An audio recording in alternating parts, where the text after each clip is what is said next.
silent John incremental, another silent instrumental, the nerd rap existential. People compare me to MC Christopher a lot, but the fact is I predict it with significance.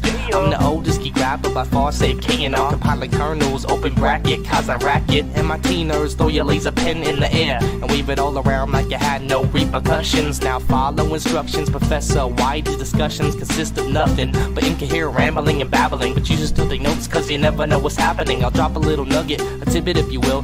There were 4 United States presidents named Bill. Really? If you run out of hit points, the game will shout, your life force is running out. If you dig this, then you dug this, cause I'm all about the nerd life, word life. If you dig this, then you dug this, cause I'm all about the nerd life, word life. If you dig this, then you dug this, cause I'm all about the nerd life, word life.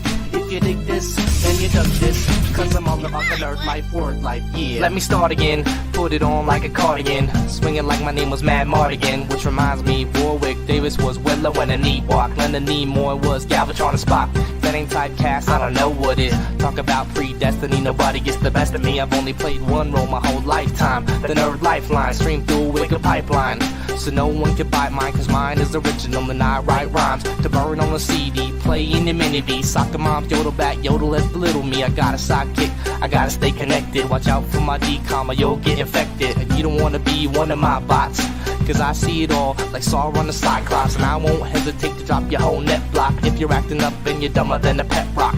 I'm about this nerd life, as you can see, spreading like a virus on MP3. On MP3. STC. Shoutouts to Vic, Agnostic One, up and Silent John. Yeah. Nerd Life, Graphing Calculator, HP48G. The G is for gangster. Digital snip, yeah. You know how we do.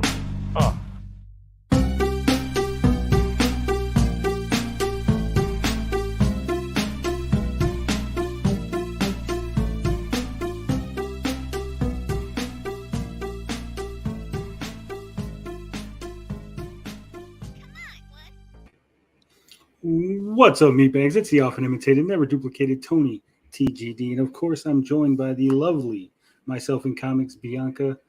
What's going on? I'm doing good. How are you doing, Tony? I'm lovely Tony. Doing fantastic, and we are going to be joined very, very shortly by the one and only Cedric Hood, writer, creator of Holtt, an indie comic. I read it, I reviewed it, gave it a 7. It's really good. Enjoyed it. You said you read the first issue, didn't you? Yeah. I'm like super hyped. So let's just bring the man out.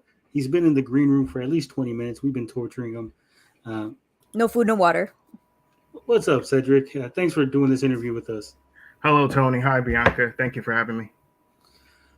Did you enjoy the snacks we put out for you in the green room? Oh, yes. They were delicious.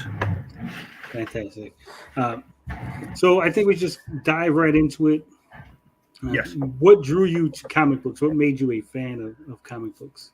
What drew me to comics? Well, the first comic I ever read was when I was around 8 years old. It was a Superboy comic, and inside the comic, you see Superboy pulling a Navy ship. And when I was young, I asked my mom that day, I'm like, Mom, like, did you see this? She's like, yeah, it happened on the news about a week ago. And, you know, that I still remember that, and that stayed in my heart. So I stopped. After that, I didn't really approach comics that much until 2002, when the first Spider-Man movie came out, Sam Raimi's Spider-Man.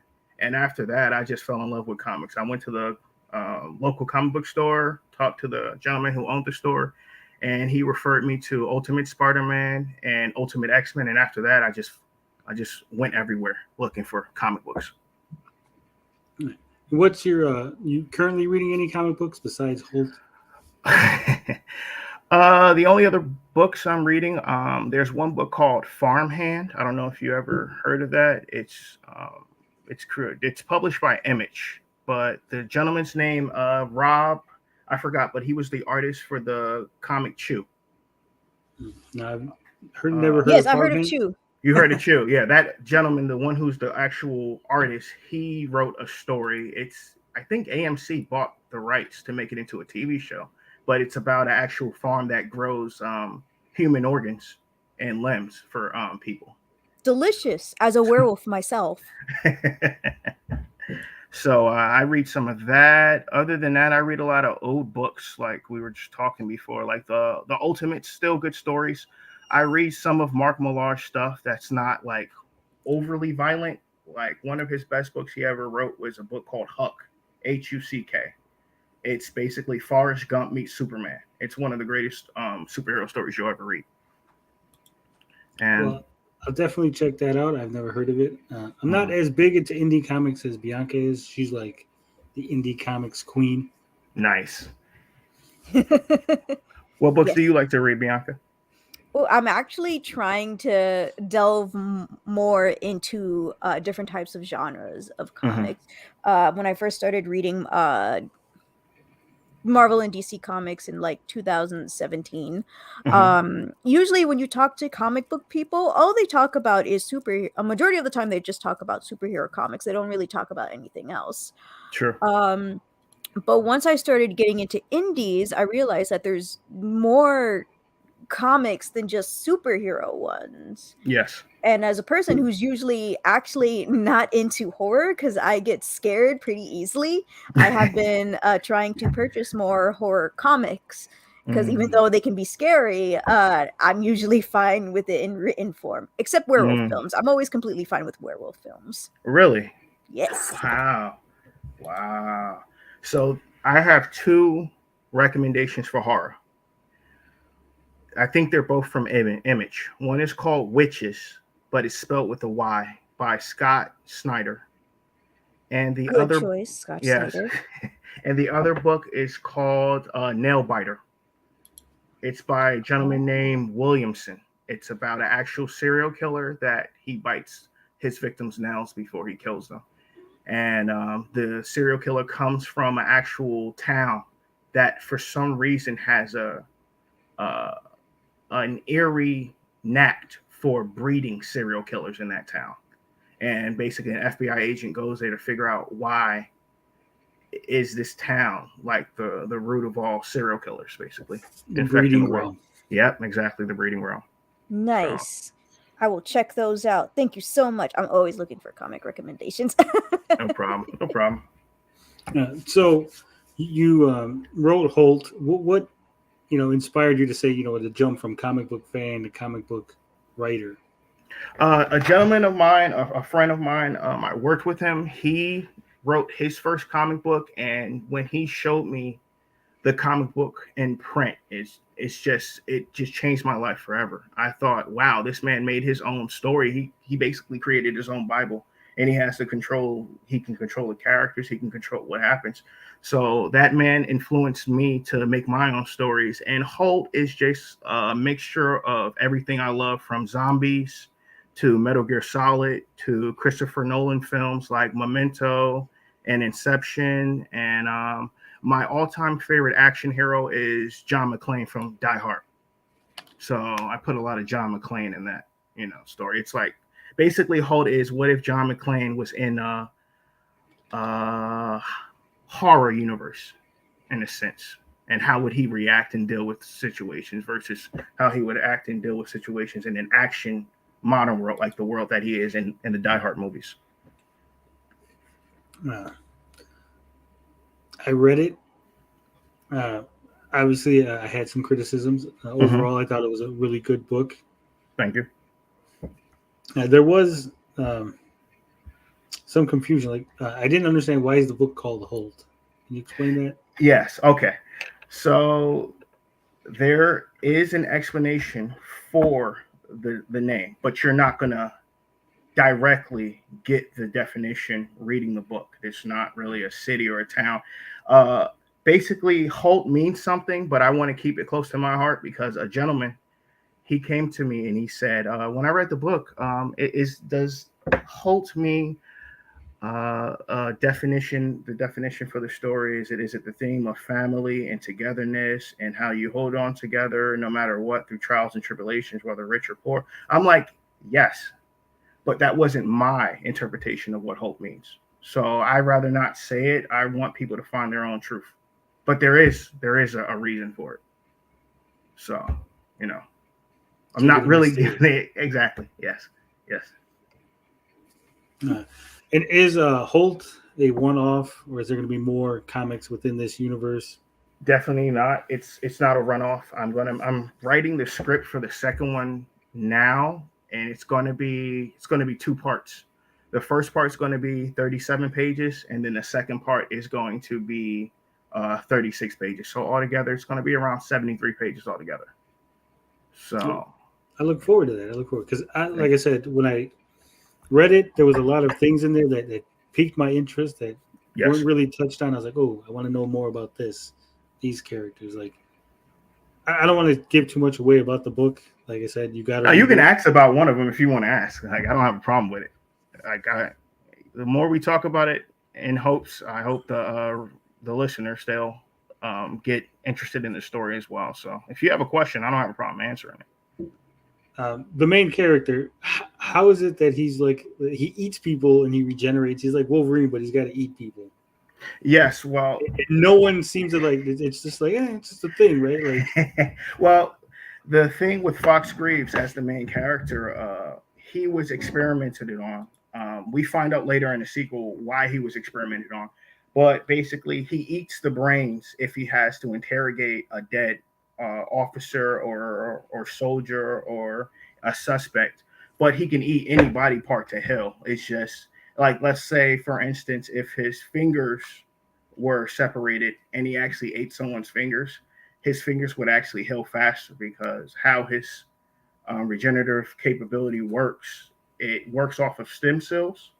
So if you part of your body is missing and you eat that part from somebody else, it'll speed up faster because it doesn't have to basically extract the cells and then turn them into, let's say, for instance, his arm got cut off. It doesn't have to turn into arm cells. It's already arm cells. So if he eats it, his arm will just heal fast. So it works off of that. That's pretty amazing. I don't think they showed that in the first issue. No, the whole book.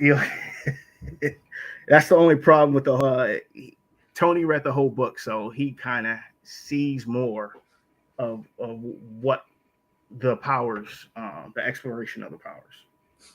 Because that was like such a big cliffhanger when I read the first issue. I'm like, oh my gosh, is he dead? What's happening right now? Yeah, he's very much alive, but he's the only human zombie in my universe, basically. There's no zombie apocalypse, none of that. He's just basically a human living being who has the ability to eat someone's hippocampus, and from those brains that he eats, he can absorb their memories and then know exactly what they do. So he knows all their sins, all their secrets. If they know how to pilot an aircraft that he's never piloted before, he can now pilot that aircraft. It's just, it's finite. It's not forever. Yeah. So they don't have time to delete their search history. Exactly. He knows everything. Well, I think it was hinted in the first 20 pages, if I'm remembering correctly. Yes, it was. I know that for sure. I'm like, okay, is this? I'm guessing it's going to come up later. Yes, it does. The other thing that intrigued me was the whole robots thing. Yes. Because like it's there, right? It's like one of the first things that when you see the new city, when you go to the future or the present. Yes. And there's like robots fighting with ladies of the night. Women against robotic ruse. Yeah. And then it just never like brought up again. It's the reason why I introduced that is because, like big things have small beginnings. The android situation that the humans are having problems with in the story, that's going to grow into something worse. And it's going to go places you don't expect it. And even in Holtt 2, I hint at a little bit more explanation of, I like to give breadcrumbs. I don't like to give the whole, pizza pie at first. I like to just lead the person to somewhere. And like, maybe if they like where they're going, hey, they'll be shocked. Maybe if not, I'm sorry. I tried to, I tried to give you a good story. All I care about is I just want to entertain you, the reader. Well, that always beats the exposition dump rate, Oh, Jesus. Do a little intrigue, you put a little kernel, you get people thinking what's going on, Yeah. It got me thinking. I'm like, what's going on in this universe? Everybody's so nonchalant. You got explosions, and people are just da da da da. I'm like, You know what it is? I feel it's kind of like Powerpuff Girls. yeah, people actually she's correct. Bianca's right. It's like desensitization. Like you get numb from seeing something over and over again, whether it's violence or whatever. Over time, humans just get comfortable in the weirdest places. Like, society. The more society evolves, the more we get comfortable with things we maybe shouldn't be getting comfortable with. But it's just like a symbiotic relationship with technology, how we deal with it. Like you can't get rid of it. And once you open that box, that Pandora's box of artificial intelligence, you can't stop it. It's not something you can just put away.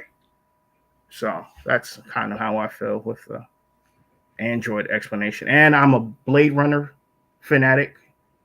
ooh. So I I always love that movie. like concepts with androids, and do they dream, and do they have souls? To me, that's very fascinating. All right, The so we book? got Do androids dream of sheep? like Oh, I didn't read it. I wanted to read Ooh. Philip K. Dick's. Was it a short story or was it an actual? Yeah. Well, it was a short story, right? Yeah. Yeah, I never got the chance to read it, but yeah, I want to read it. Philip K. Dick is a phenomenal author. Everything with science fiction that he influenced, from Total Recall to Starship Troopers. Like, man was a visionary. Real quick, Hamster's advanced author, I guess a new face around here. I haven't seen him around, but they're wondering more about the comic. So could you give them the elevator pitch for Holtt? Sure. So the elevator pitch is basically a soldier of fortune with the ability to absorb a person's memories by means of hippocampus consumption. He's being hunted by an unknown killer, and this proves troublesome since his capacity to remember is finite. But he can no longer separate his memories from the ones he absorbs. So this makes it a problem for the short list of possible foes who may be responsible for trying to kill him. So basically, like I said before, the elevator pitch, it's Metal Gear Solid meets Memento. And it's an action-packed story with, Tony said it better than anybody else. It has nuclear powered babies, human cannibal investigators who interrogate people by eating their brains. It has the last known ninja in the world, and a tech shaman as Fox's. She's kind of like his grandma. So it's a story about family, but it's so much more about a man trying to handle all the responsibilities of life. So while someone's trying to kill him. There we go. I have a question. The grandma, she didn't. She only appeared in the first issue, like near the ending, right? She wasn't in the beginning. No, she wasn't in the beginning, but she is Okay. in the rest of the book. Okay, making sure, because I'm like, wait, I haven't seen you before. Who are you? Nah, she's in the rest of the book, and yeah, that in the first issue where you saw her towards the end, that was her first appearance. Yes. Yes. I did have a question. So, Sure. there's some people, there is actually a person who just finished their Kickstarter as well, and their whole thing was black and white. Yes. And I asked him, like, what was the choice of black and white? And he actually said that is because they couldn't afford color right now, so they're going to be coloring it later on. Is this the same thing, or is this just a style choice? It was a style choice at first. I did want it colored, but I prefer it black and white for cost. I'm gonna just be honest. It's the cost. It's color is very expensive when you want good quality color, and if you're paying by page, whew, man, like I'm not gonna lie, this book, even in black and white, cost me over $5,000. But I love this story and I believe in it so much. It was worth it, It is very beautiful. Thank you. Wait till you see the second half, Bianca. Oh, yes. I can't wait. You have it on Gumroad too. Yes. I hope I remember my account. But yeah, like basically movies. I'm a 90s action film fanatic. So if a 90s movie exists, I probably saw it. That was, major action. Like I love Michael Bay movies, no matter how much everybody dislikes them. I love Tom Clancy movies. I love It's a Quentin guilty pleasure. Tarantino. Yes, exactly. Like yes, I'm wasting brain cells, but I'm happy with it.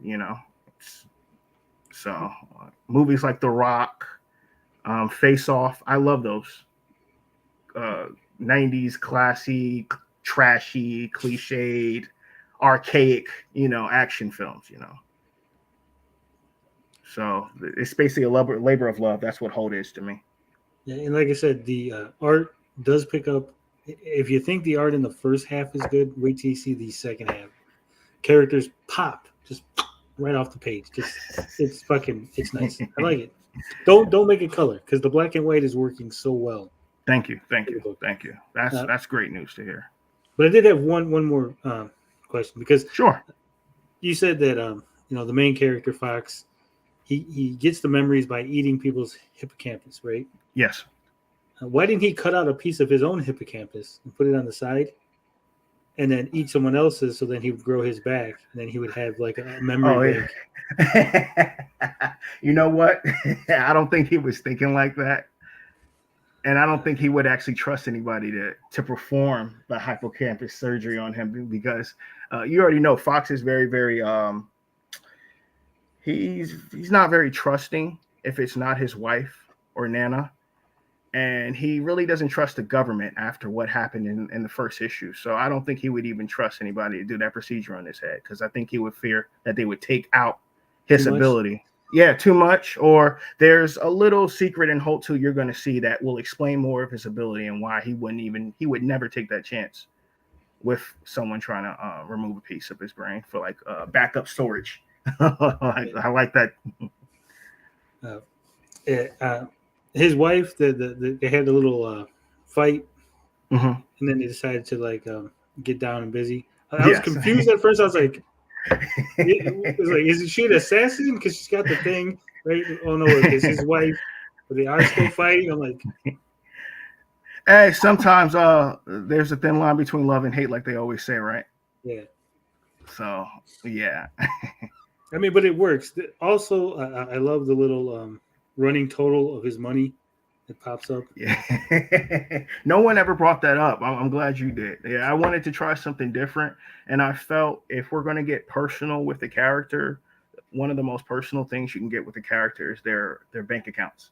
Like that's very uncomfortable. Oh yeah. And I feel when the reader reads this character and what he's going through, and you're seeing how much he has and how much everything costs, I feel that's a good way to delve the reader into the world I'm trying to, show them, Yeah, I agree. I love the bank accounts. Like every time they're like spending something, and then at the the end of the first issue, you're at the negatives. Yep, exactly. We've all been there, right? Like, wait, this was owed on this day. Oh my God, I have to check my account. Oh, forgot to put the money in. It's just, it's a realistic experience that everyone can, connect to. I feel that's the one thing that helps, people, writers or artists, when they create a character that isn't above us, that someone who we can relate to, that, goes through the same problems we do. I think that's why Spider-Man is one of the most beloved superheroes in the world, Yeah. And I will say another criticism. Yes. The cover for Holtt 1, not for the graphic novel that I read. The one that looks like John Wick. Yeah. Yeah. Yeah. That does such a disservice to the story because you got the army helicopter, you got John Wick, Ninja Lady. It looks like a G.I. Joe, like oh, this is gonna be like an army G.I. Joe comic. Yeah. Thing. And it's totally not, right? Yeah. Yeah, that's why I put that cover on the first issue, and then I had my my actual interior cover artist draw some covers because I felt, well, why not him? He's the co-creator, so he got a chance to draw two covers, and I feel those are better for the graphic novels. But yeah, you're absolutely right. It was kind of a switch, bait and switch. You're willing to take questions from the audience, right? Yeah, sure. All right. So if you guys got any questions, pop them up in the chat, and I will direct them to Cedric. In the meantime, You're a small independent comic book publisher, Yes. writer, creator. Yes. What are some of the hurdles that you got to go through just to get the attention, right? Because we see people like Eric July. I'm making a comic book, and boom, it's on Fox News, and you got all kind of stuff. And then you got people like you that no one's ever heard of, right? Toiling away. That is entirely my fault. I don't have a subscription to 450,000 people. Like, I've been writing comics for 10 years, but I've been focusing on actually doing the work. You know, it's hard. And when you have family and a daughter, you gotta, you know. It's constant promotion. Exactly. And promotion costs money. So not only do I have to have 5,000 to 6,000 to make the book, but I need another 5,000 to 6,000 to market a book, you know, and that gets hard. So I have to focus more on my marketing, and I have to focus on having a better voice for my channel, because I have a channel, but I haven't really been on it that long because I haven't had time to. So it's someone like Young Ripper, all due respect, you know, he took the chance and he created a comic book or a graphic novel, whatever he calls it. But, you know, we haven't read it yet. But his fans, he wasn't first a comic book creator. He was a content creator. And, you know, when you are a content creator and you're really not focusing on comics, you're focusing basically on the culture of comics, or, you know, movies and politics and things. And people start hearing your voice about everything else that's not pertaining to comic books, you get a lot of fans, you know, and it adds up. Sometimes I really don't know, you know, I really don't know what it is. You would think that the book would speak for itself, but, you know, it has to get there. I feel once I make the sequels, I'll get more fans in, and I'll just build my fan base. That's all. You know, nothing more, nothing less. All right. So we got a question here from the chat. Just another viewer wants to know, Metal Gear Solid meets Christopher Nolan's Memento. Why did you pick these two? Because Metal Gear Solid is my second all-time favorite video game of all time. My first all-time video game of all time is Legend of Zelda: Ocarina of Time for Nintendo 64. Nice. Never played it. No. I never had a Nintendo 64. Man, you don't know what you're missing. Everyone tells me that. That and Majora's Mask. Whew, oh my God. That one was hard for me as a kid. Well, Metal Gear Solid, I love the game because it's tactical stealth action. And before that, we didn't have tactical stealth action. Metal Gear Solid, the first time I actually saw the actual Metal Gear franchise, my grandfather, he was taking care of me when I was 2 or 3, and he only had 2 video games on the original Nintendo, and it was Metal Gear and Castlevania. And every time when I was awake, I would watch him play, and ever since I've seen him play that game, I've been obsessed with that game. And once the Metal Gear Solid game came out on PS1 in 1998, I never looked back. Like, the storytelling, video game storytelling was never the same after that, because it was basically a movie. And I missed my PS1. Yeah. I used to love PS1. But yeah, that's why I love Metal Gear Solid. Like, Solid Snake is one of my favorite video game characters, besides like Ezio Auditore from Assassin's Creed, and, you know, Super Mario, and Link from Legend of Zelda. And the main reason why I picked Memento is because I'm a Christopher Nolan fan, but Memento was one of the first films I ever saw that he directed. And I saw it in college when I went to Rutgers back in 2005. And it was just such a fascination because the storytelling was just different. I mean, it wasn't Quentin Tarantino different. Like, each scene is basically out of the timeline, but basically the timeline of Memento was based on the actual disorder he was going through, how he kept resetting, because every day he forgot who he was.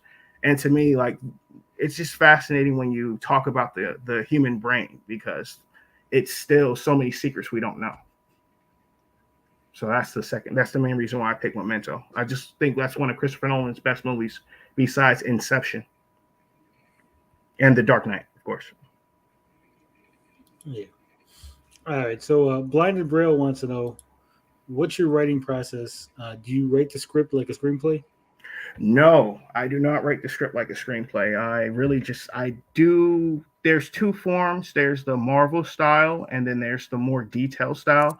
The Marvel style is when a writer writes out what happens on the page, and then he gives that to the artist, and the artist decides what's going to happen in panel 1, panel 2, panel 3, panel 4, and so forth.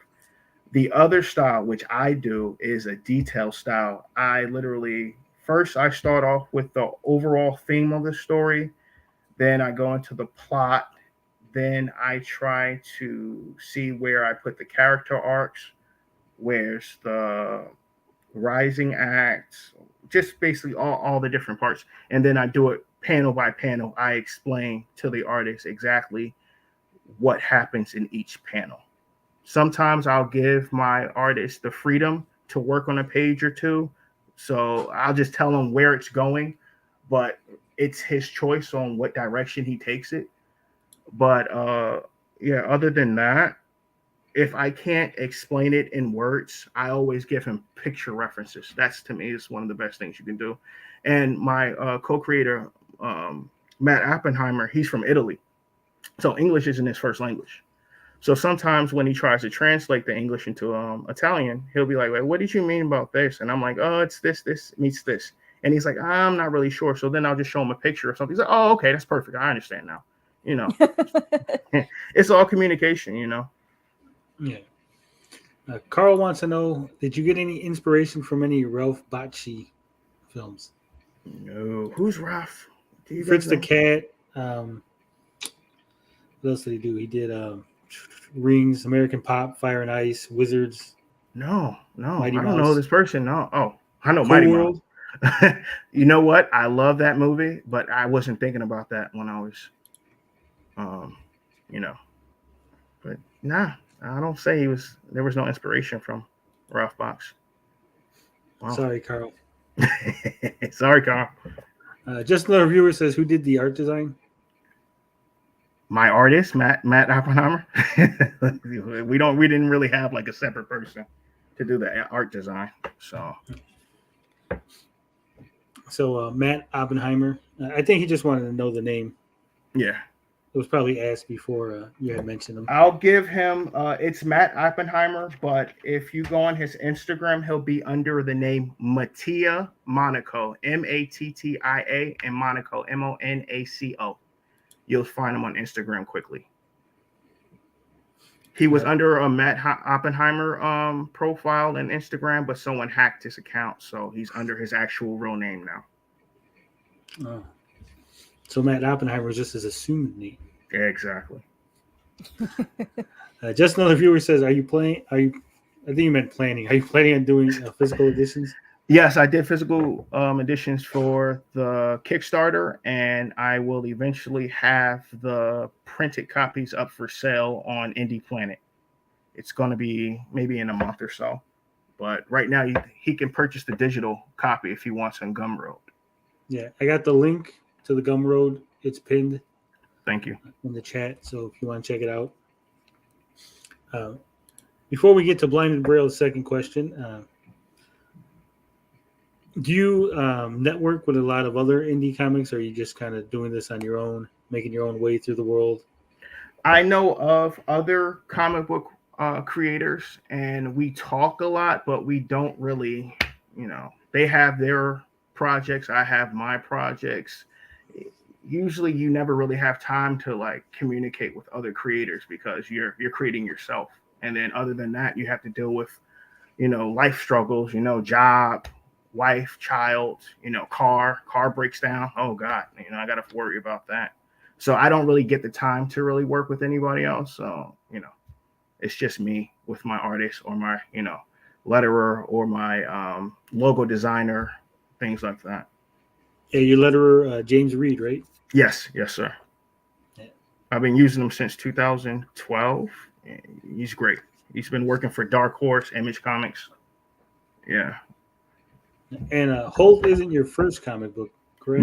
No, it's not. It's not. My first comic book was back in 2014. It was a book called The Traumatic Case of Patient 25. That was a one-shot story. It was 36 pages. That was kind of superhero thriller, but basically it was, the synopsis is a woman is in a mental institution and she's visited by a general who tells the psychiatrist that we have to get the information out of her head before a terrorist attack happens.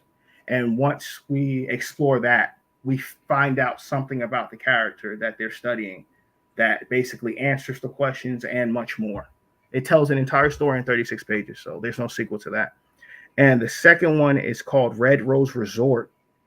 And that basically is about a spy who takes vacation from her organization to go kill the serial killer that's responsible for murdering her parents. And after that, it's a couple of other projects that never went through. And then I did Holtt, which basically was this. It's a story that I can write forever. I can write in this universe for as many years as I can, you know. Yeah, there's a lot of meat on that bones. 100 volumes waiting for it. Oh, please bless me. I bless you. Dios te bendiga. Dios te bendiga. Thank you. Don't forget the spinoffs. We're gonna have to, you know. Oh yeah. But you know what? I want to focus on the major three: Fox, Martite, and Nana first, and then once we get full stories about them. The reason why I don't call it Fox Greaves or Martite Greaves is because there's a chance, you know, if one of these characters dies, I can still carry on the story. Right. You know. So how far ahead, at least in your mind, do you have the story planned out? Honestly, 5 volumes.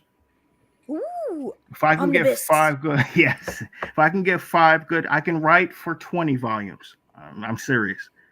But 5 volumes are planned in my mind right now. So there's a lot to tell in this universe. There's a lot. And are you going to, how flexible are you in your storytelling based on fan feedback? So if certain characters are more popular or less popular, will the story change, or are you just going to forge ahead with? I can compromise. If certain people like a certain character, I'll have a planned direction for the overall story, but I don't have a problem changing certain, you know, choices with characters. If the fans don't like something, I might change it. I might not. Only if it's relevant to the story. You know, the story matters. Right. Story first above everything. Exactly. So that means let's close on the ninja chick for story purposes, for the plot. The main reason why she dressed like that is because if we see how the characters are in this story, it's in 2046, the timeline. So she's a ninja, but if she walks in a crowd and the fashion sense of the women in the society of 2046 and Holtt are, you know, less clothes, she's kind of doing it to fit the part so she can blend in with everyone else. Is it a normal thing for her to like wear the scarf over her face even inside the house? That's part of her religion. No one else will ever. I You'll knew never it. see that. I knew it. No one will ever see. I'm letting you know now because Bianca brought it up. You'll never see what her face looks like under that. Only her husband can see it. Of course, as it should be. Yeah. So, like in Holtt 2, you see what happens when someone tries to remove it from her. It's not so good. All right. So Blind and Braille says, what's your background? What's Cedric's background? Is it in film or something else? He seems interested in film and psychology. Okay, well, I went to Rutgers. I graduated from high school in PA. I don't know if you guys ever been like to the Poconos in Pennsylvania. It's like real boring and it snows a lot. No. Well, there's a place called Stroudsburg over there where I went to high school. So after I graduated from Stroudsburg, I thought I knew what I wanted to do in life. So I got accepted to Rutgers. Went to Rutgers for 2 years, dropped out because I didn't want to owe the debt I was going to owe if I stayed at Rutgers. So I realized that I wanted to write comics, but I also wanted to be in film. So I became a short film director, and I actually made a short film. It's on YouTube. It's called Tainted. I think it's Tainted, a love story, or Tainted, a revenge story. You'll see my name under it. Dang, he doesn't even remember his own movie that he made. Yeah, it was 2017. But after that, after I created that short film, and I've realized how much stress and how unsatisfied I was with making short films. I went back to comics, and I fell in love with comics all over again. So other than that, I love psychology. I have a degree in criminal justice, but I don't use it for anything. So, Might as well use it for comics. Exactly, right? And I love martial arts. I wanted to be a fight choreographer. And after I realized how much fight choreographers for movies get paid and all the pain they go through and an insurance situation they have to deal with when they go to hospitals, when they get hurt, it's not worth it. Ooh. So I realized comics is my heart, and I just want to do comics. I love comics, comic books. There's no greater feeling to me than writing down a description to your artist, and you're waiting 3, 4, 5 days, and then you get an email from your artist, and then they'll be like, is this what you were looking for? And it's not what you were looking for. It's actually better. And to me, that's just the greatest feeling, to have someone interpret what you wrote and come out with something magical, like a cover or an art page. I think that's just that's the greatest process of storytelling. So, yeah. That was beautiful. Thank you. And then Blinded also wants to know if Cedric could write for Marvel, and I think he means Marvel or DC, which character would he pick from both publishers? I guess he wants you to write for both. Man. Oh, thank you. If I had the chance to write for Marvel, I know you're a Marvel head, but I'm not. I love the movies, but I'm not really a Marvel fan like that. I'm a DC head. Yes. This is why I saved DC for last. For Marvel, I would love to write Captain America, non-political. I just want to make a great action story. Or I love X-Men, and one of my favorite characters is Beast. I would love to write Beast. I love Beast. I would read your Beast. Thank you. The Renaissance man. Yeah. And for DC, I would love to write Nightwing. That's one of my all-time favorite characters. I love Nightwing. I would love to write Mr. Terrific, and I would love to write a Black Canary series. I think Black Canary she deserves her own series. Like a 4-issue. I accept all of those. If you could write a Vixen one, that'd be great too. Add some horror elements into there too. Any female characters from DC, I feel they have better female characters than Marvel. That's just me. That's my opinion. Yes, it's a factual opinion. You got Lady Shiva, you got Batgirl, you got Cassandra Cain, and Cassandra is actually, I named my daughter Cassandra because of Cassandra Cain. Name the other one, spoiler. Did your baby mama let you get away with it? Yes. My wife, she lets me get away with that. Yeah. It was either Cassandra or Calypso, but she likes Cassandra because of she loves Greek mythology, and Cassandra was able to predict the future. Ooh. So she didn't have a problem. But yeah. All right. And just another viewer wants to know, were there any animes or comics that inspire your storytelling today? Now listen, I'm not an anime fan per se, but I've seen the basic anime that everyone's seen. So it's not enough to call yourself a fan. But the anime that did inspire me to do Holtt was, you already said one, Tony, Akira. I knew it. There's one called Paprika. I don't know if you ever saw Paprika. Which Inception was inspired from. Exactly. And then the last one is kind of dark, but I like to write my female character psychology more complex. It's an anime called Perfect Blue. I knew it. Same director from Paprika. Let's go, Satoshi Kon. So like, yeah, those are like the three influences for Holtt. Like I love those three. To me, those are the greatest ever made. But you know, there's also one I love called Ponyo. Oh yeah. Oh, I like to watch that with my daughter. Like that's one of the greatest. Like Ponyo's a great story. Great story. I'll Princess Ghibli films. Mononoke. And comics wise, I say X-Men, Wolverine, of course. Sin City influenced me. 100 Bullets influenced me. And 2001: A Space Odyssey influenced me the most because if you guys saw 2001: A Space Odyssey, right? Yeah.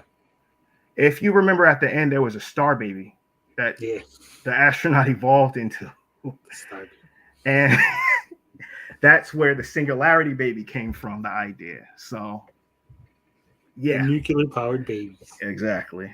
So yeah, that's basically my inspiration from animes and comics.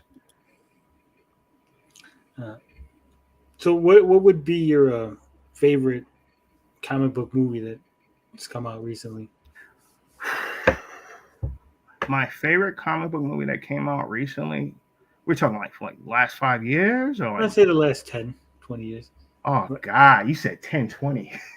okay. I'm gonna say my all-time favorite comic book movie is Superman 1978. And it's a little past 20 years, but okay. Does this include animated? Okay, 20 years. The Incredibles. So just gonna go with it. The Incredibles.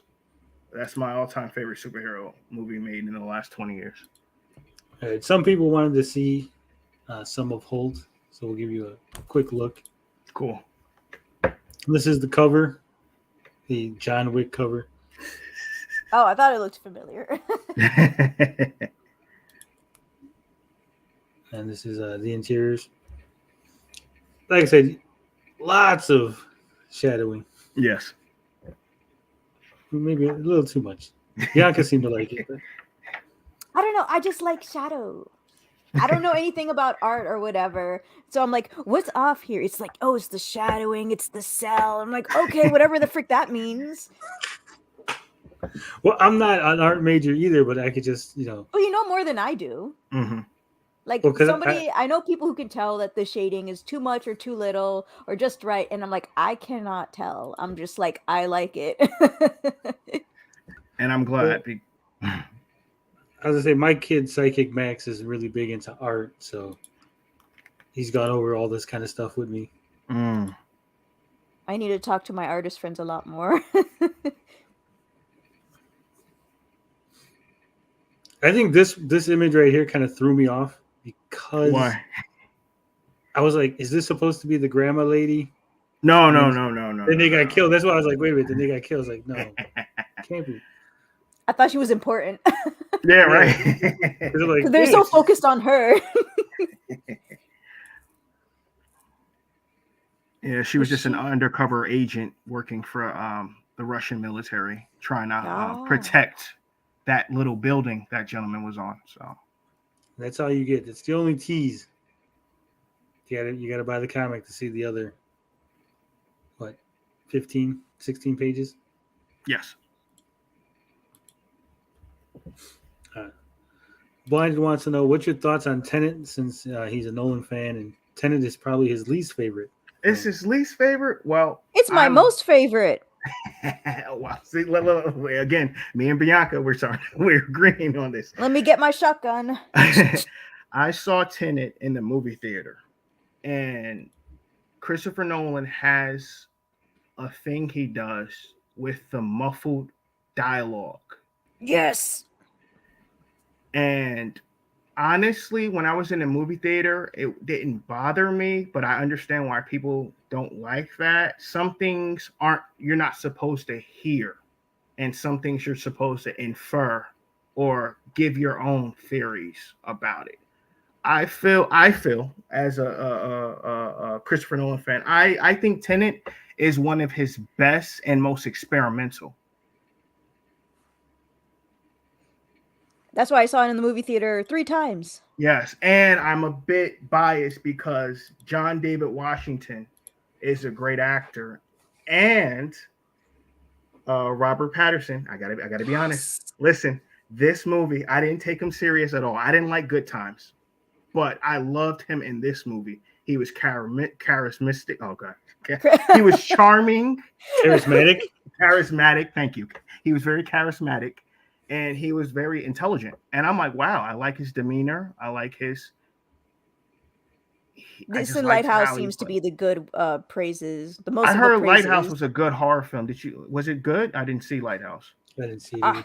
I have to see it. Everybody keeps saying it's how good it was, but because my sister is boring, she said it was boring. It's black and white too, right? Black and white horror. Yeah. Yeah. I wanted to see it because William Dafoe is in it. I was just telling Tony, anything William Dafoe is in, I love him. Except for that one weird movie he's in. Which one? It's like some kind of art house movie. I thought you were going to say Twilight. No. I'll get the name of it in a minute, but everyone's saying the art's good, it looks amazing. Thank you, guys. But Carl's not a fan of Akira. I think Akira is overrated myself. What? I also think so. Why? Oh, because it's good, right? But it's not like fantastic. And you got to read the comic. Like, there's some things that if you didn't read the manga, like you're kind of lost on. Which I should probably do because, like, me and my brother were like, "What the crap did we just watch?" And I don't understand anything. Yeah, the story is kind of weak. Yeah, the art is fantastic, and of course, you know, it's revolutionary. It shows the progression of you know the medium of anime. Yes. But I think the actual, you know, the significance of Akira is bigger than the actual film, right? Like, of course, no doubt. That's not something I'm like, I'm gonna watch Akira every year. You know, I'm gonna watch the creepy bio-organic bear growing, and that stuff is scary and creepy. Ooh, it's just something. Yeah, it just stays in your mind, and you know, you'll be like, I'll watch it every like 5 or 8 years. Like, it's not something I have to watch every year. I will not watch it ever again. Ooh, Blind wants your hot take. He said, "What's your hot take on movies and comics, aka an unpopular opinion?" Oh, so he's talking about the movies and comics of today. Okay. I don't watch. We're gonna talk about movies first. Okay. I don't watch the Marvel movies anymore. After the last Spider-Man film, I still haven't seen Doctor Strange. I still haven't seen Thor, and Tony was Tony was shocked, but I told him I'm not going to see Black Panther, Wakanda Forever. Completely understandable. Like it's too formulaic. Yes, it's not that it's formulaic. It's just right now, since Chadwick Boseman actually died, it's like that feeling I have. Like, I'm hoping I can see him during the film or at the end after a credits, like a little spoiler, but he's not going to be there. So you're just going to be emotionally, you know, down throughout the movie because that's the main focus of the movie, you know. And I get it, you know, it's for emotional connection, it's to get people into the seats. But I think they're going to do something. What do you think? I don't have no inside information, no inside knowledge, but just, you know. But I do think that probably after the movie, you know, after the credits, they might have like bloopers from the other Black Panther, like a tribute. In memory of Chadwick Boseman. I hope, because Marvel has not been good at tributes. DC is better at tributes, even for people who worked at Marvel, than Marvel does. Yeah, that's true. Like, their Stan Lee tribute was amazing, and I saw Marvel's tribute, and I'm like, really? Actually, I don't even remember if there even was a tribute. I'm pretty sure there was one, but it was just not a good one. But DC went all out, and I'm like, you guys did great. Yeah. But Antichrist is the movie I was thinking of, the William Dafoe crazy movie. I've never seen that. What year did that come out? 2001. 2009. 2009? Wow. Yeah. No, I've never heard of it. It's a crazy movie. Really?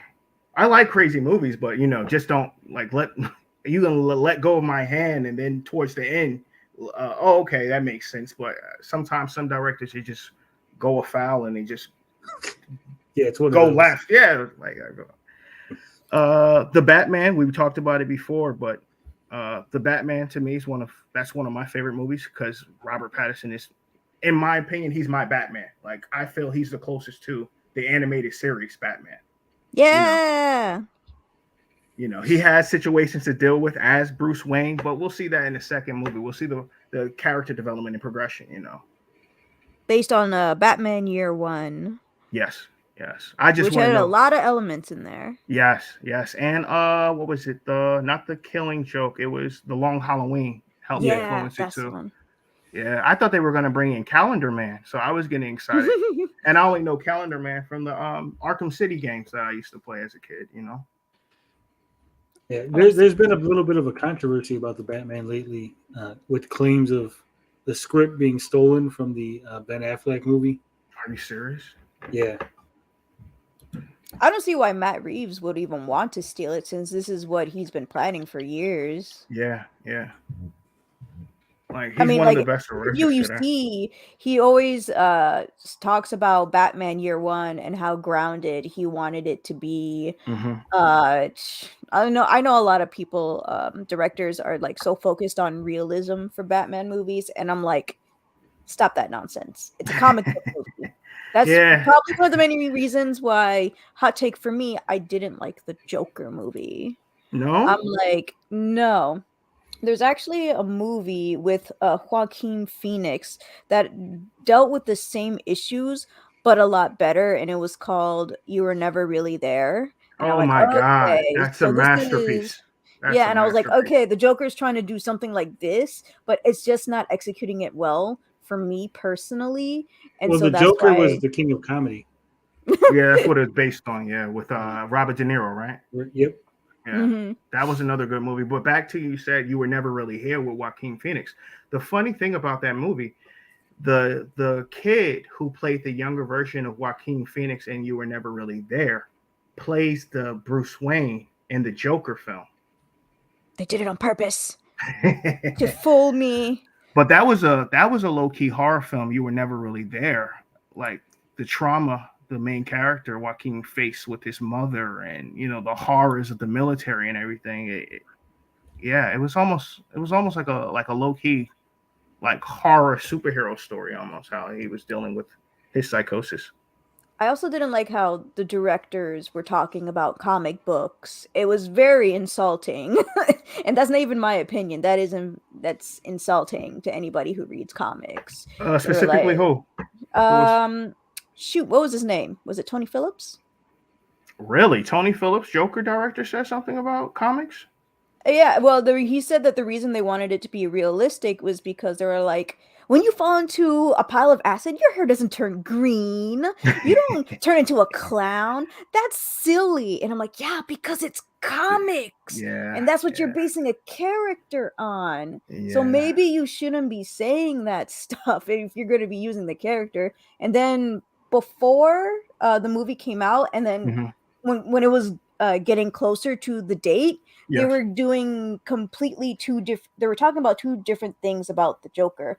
Like way before it came out, they said that they didn't want it to be they didn't want to reference any Joker of any kind. Wow. And this is not based on any Joker. But when it started getting closer to the release, they're like, oh yeah, this is based on the Joker since, you know, his very first appearance and all that stuff. And when I watched the movie, I was like, okay, this is like the dark what was it, the Dark Knight Rises, and I'm seeing the Killing Joke, exactly. You know, and I'm like, okay, I'm seeing so many references, so I don't know why you said at first no and then yes when it's just yes. Like I don't know if he changed it during don't beat around the bush. Exactly. I don't want to throw any water on this party, but it's Todd Phillips, not Tony Phillips. Thank you, because I'm really bad with names, Tony. Well, that was blinded. He said, sorry, I'm that guy again. Yeah. Thank you for being that guy. Also, need that guy.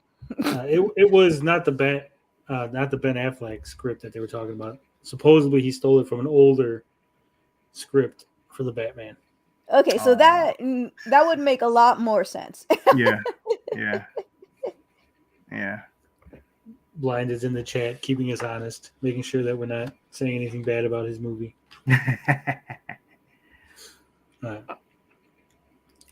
So, when can we look forward to seeing you take over the whole comic book industry? Give me about 5 years. I'll be ready in 5 years. Yeah. Just got to build more Holtt, build a whole empire of Holtt. You know, get the fan base, get everybody excited, and just keep writing.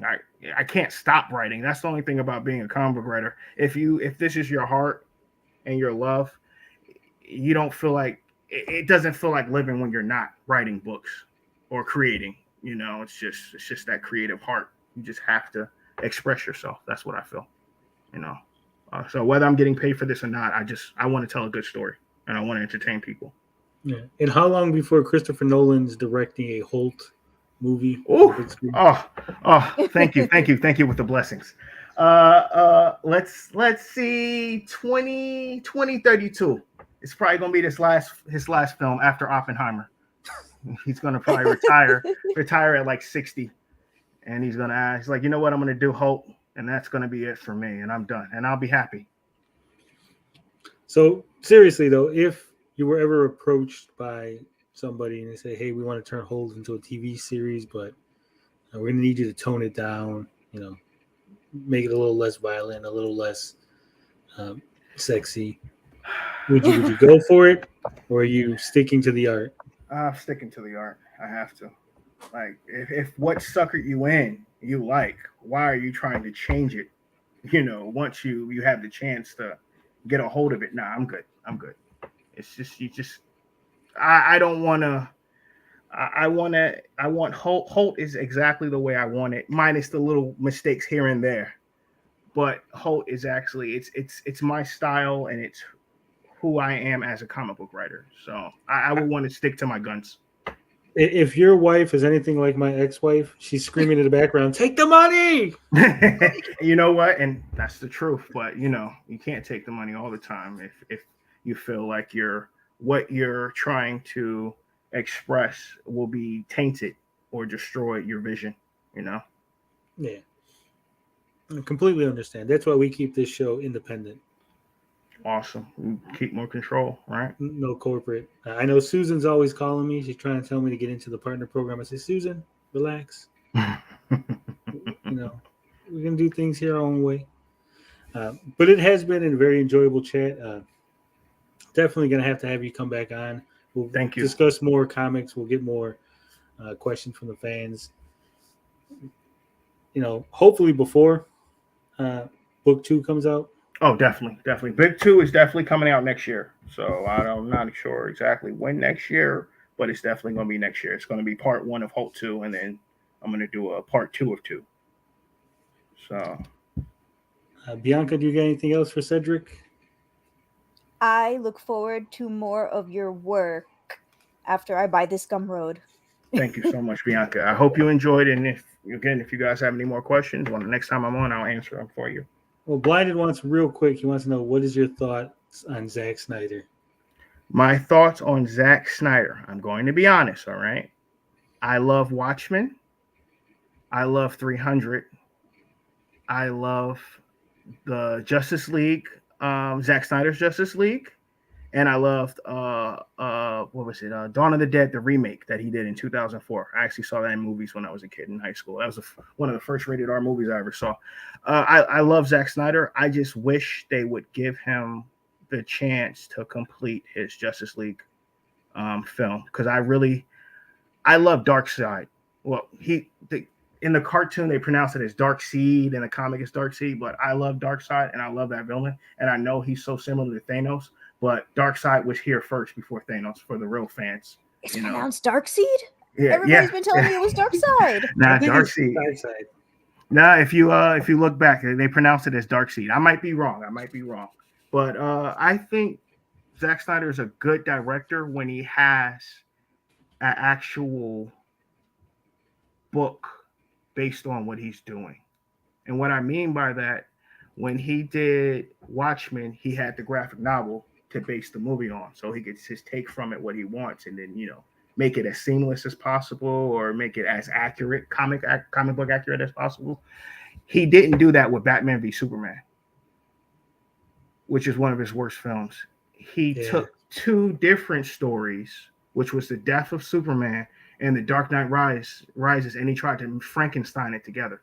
No, all he had to do was just take one story and then flush it out.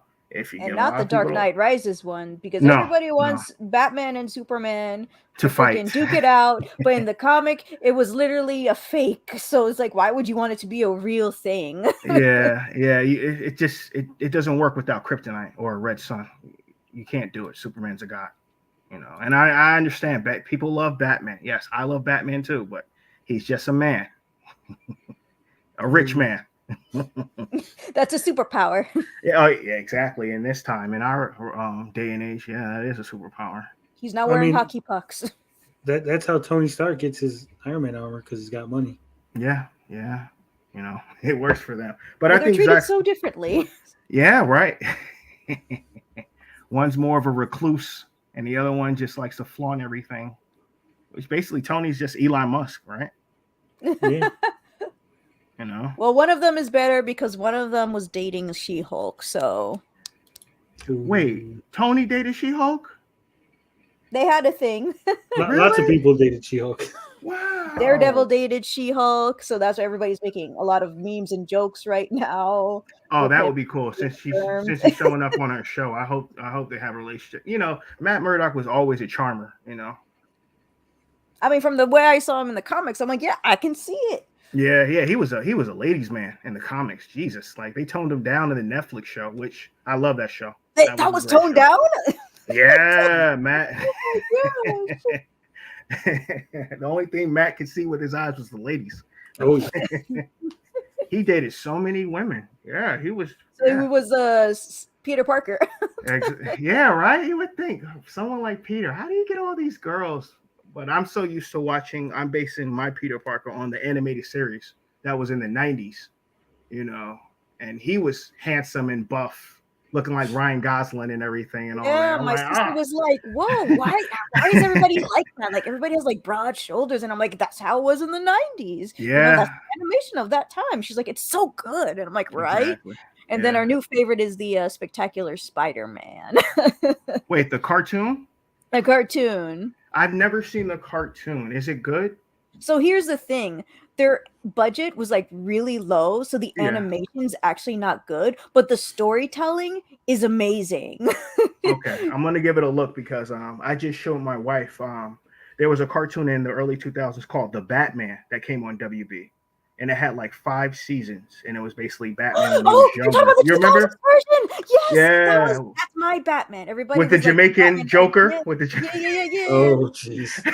You didn't like it?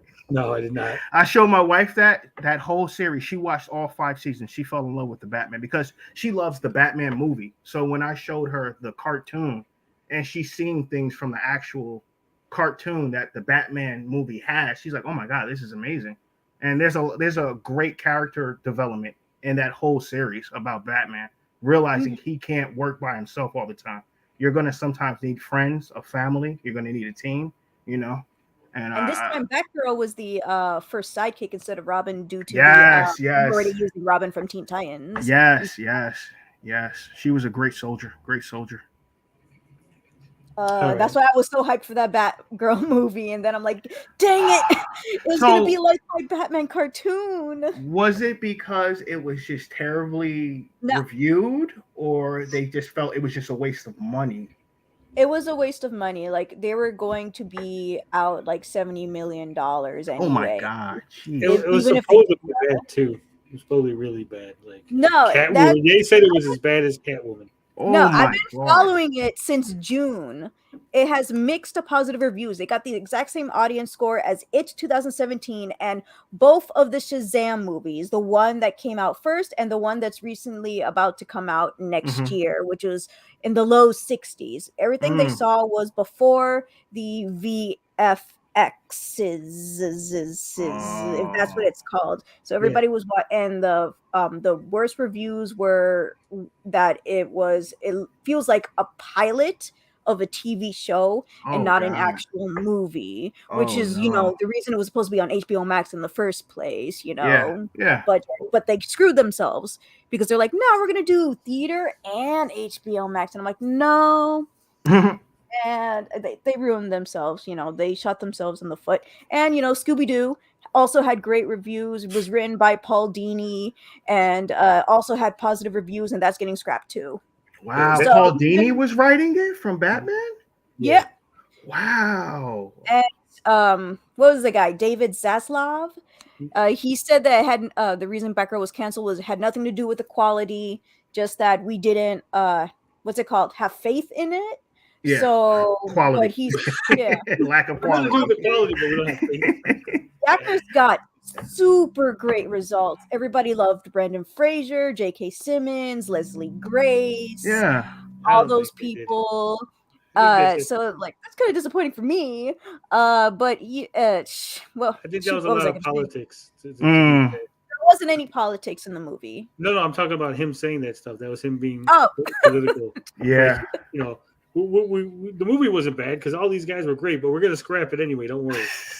I like the outfit. Like I thought the outfit was comic accurate with the little purple and The Burnside outfit. yeah, I and I wasn't feel Brendan bad Fraser? because lots of people were buying the comics and they're like, yo, I bought the comic to get ready and you're telling me that you canceled it. And I'm like, oh, bro, I'm so sorry. Well, you gotta blame that all on the last regime. They just had the changeover, the merger with Discovery. Yeah. David Zaslav in the phone call, the earnings call, he basically said he wanted to focus on big budget theater movies. Yeah. And trickle them down through the services, through Peacock and then HBO Max. Oh God. And then because this movie had a smaller budget and was aimed for streaming, yeah, that's part of why they shelved it, because they don't want movies going straight to streaming because they lose out on the theater. Yeah, they're not getting you need that theater money. Yeah. Black Widow. Oh my! Listen, I wanted that movie. Number one, she didn't deserve to get that movie a year or two ago. That movie should have came out after Civil War. Yes. Because it's the fact that we know what happens to her before this film. There's no, dread. Is our hero going to survive at the end? We already know what happens. Not my dad. It was a surprise for him. Oh, well, he didn't see it. Well, I was surprised because there was a lot of theories that they were going to do like a face-off, face swap between Yelena and Natasha. Oh, her sister. Wow. Because if you look at the vest that she's wearing in Infinity War, that's the vest that Yelena's wearing. Yeah. This one. So people were like, wait a minute. Maybe that's not the real Natasha. Maybe they switched. So there was all kind of theories going around. And then, of course, none of that came true. But of course. Just theories. But I think I was actually disappointed in Black Widow as a movie. I wanted to see. My cousin was playing music very loudly in the movie theater. I'm like, really, right next to me, bro? Like, I get you're bored, but like, at least let me look at the screen. Wow. Because it was a private screening. It was my cousin's birthday, so that was his gift. Oh wow, awesome! And rich people. Well, they got more money than me, so. Yeah, like I loved the opening of the movie for Black Widow, and I loved the they used Nirvana's what is it? Sounds like Teen Spirit. Yeah. That was really emotional. Brilliant. Yeah, that was a brilliant way of using the music. I'm like, okay, we're on to something. And then when I see the ending, I'm like, okay, we weren't on to something. You just suckered me into wasting my money. Why am I here? Like, it had rewrites, right? It had rewrites or reshoots. Yeah, all these movies have rewrites. Like, nah, most of them. But I think the problem with this movie is I wanted more of a spy thriller because it's Black Widow, right? And they wanted to go more big, like blockbuster Michael Bay. And I was like, it doesn't work for her character. Her character needs to be more grounded, spy thriller. Exactly. Have Hawkeye show up. More assassinations, more chases. Basically, it's James Bond, which it's kind of like, I did like the Red Guardian. He was funny. I know a lot of I people did like him too. A lot of people were upset, man bad, man stupid. I was like, no, he's funny. He's talking about fighting Captain America all the time and how he was this great hero. And people were like, you're nobody. You're just fucking Red Guardian. But there was one thing that bothered me with that, and I'm going to blame the writing. Of course. With with Red Guardian, he kept saying, "Oh, I fought with Captain America." So throughout the whole movie, we're thinking, "Okay, is he lying or not?" And then he fights somebody who can fight just like Captain America. And I felt there was a part there that he's like, "Oh, I remember this." And then he he could have dodged an attack and then knocked out who we're talking about that he fought at the end that could, mimic fighting styles. But we never knew for sure if he actually fought Captain America or if he was, full of S. We never know. And I feel that was a part I'm that kind of confused. Isn't he too young to have fought Captain America? I'm not sure because I thought he was from the 1950s, but Cap was already frozen. So what Peggy Carter is already old during this time. yeah, so I don't know Well, he there fought. is one thing that you guys are forgetting. What? I forget everything. That's fine. You forget everything. It's Cedric. Did you watch Falcon and the Winter Soldier? Yeah. I did not. Okay. In Falcon and the Winter Soldier, they tell you that Isaiah Bradley's grandfather takes the Captain America outfit and goes out on a mission. Remember? Yeah, and that's why he got arrested. Yeah. Did he fight? He was the one that fought Red Guardian, or no? That would be the only explanation for that, right? Oh, you're right. Bait and switch. Yeah, you're right. I've been bamboozled. Did you like Falcon and the Winter Soldier? I thought it was pretty good. I did like the U.S. agent turn. Yeah. How he's more violent. He looked goofy in the Captain America costume, Yeah. but that wasn't his fault. It was just the way it sat on his face weird. Yeah. I think that was intentional to make it seem like he doesn't fit the part. Maybe I didn't even think of that. I didn't even consider that angle. I love Bucky. Bucky will always be like one of the greatest Marvel characters that they did in the MCU. I love Falcon. I want to know how they're going to explore. I forgot the actress. She was on Seinfeld, but she's going to be a major villain. Oh, you mean Dreyfus? Yes. I want to know how they're going to use her. I don't know if she's going to. Well, be I think she's going going to evil Nick Fury. She's going to put together the Thunderbolts. I think. Yes, yeah. Oh, so they are going to do the Thunderbolts. Oh yeah, they announced that at Comic-Con too. So wait, Tony, Bianca, how are they going to do this with the Thunderbolts? Because I remember their Red Hulk being on the team. If the actor who plays General Ross passed away, they're just not going to do the Red Hulk? It's going to be a different version. I think it's going to be a combination Thunderbolts, Dark Avengers type thing. Oh, I never read it. It Also depends on the Thunderbolts because apparently there's been multiple different team ups with the Thunderbolts themselves. There's a new one. There's a new comic of the Thunderbolts coming out this year, I believe. It's Hawkeye again. It's going to be America Chavez, some other people I don't know because I'm still new to comics. No, I think the Thunderbolts in the MCU is probably going to be U.S. Agent, Black Widow, what's his name? The Abomination. Because he's in She-Hulk, right? Yeah, Zemo. Zemo's such a great character. Such a great villain. Well, Zemo's the one who started the Thunderbolts in the comics. Oh, he was? Oh, so it makes sense. So they're going to probably help him escape the Wakandan prison then. Yeah. Well, he might escape during the Wakanda Forever. Because they show it sort of getting flooded, so he might escape. You might be right. Exactly, yeah. That's a great actor. The first time I saw him was in a movie called Inglourious Bastards. Yeah. Oh, my sister liked that movie. It's a great movie. It's a great movie. All right. We can go on forever. Yes. But I don't want to take up too much of Cedric's time. Once again, thank you for being here. We look forward to having you back. Thank you so much for having me. Definitely going to tell Mad Max to have you on. His show's a little bit bigger. Okay, awesome. I appreciate it. I'll see. I'll put him in a headlock and tell him to put you on the show. Awesome. Tony, Bianca, it was a pleasure meeting you guys. Thank you so much. All right. Thank you, everybody, for coming in the chat. Thank you for everybody who's watching this on the replay because I know you guys are going to do that. Punch the like, smash the subscribe, do all the YouTube stuff, and then buy this book, Holtt. It is awesome. You won't regret it. And if you do, well, sorry, but it's a great book. All right. Love, peace, booty grease. I'm out this bitch. Take it easy.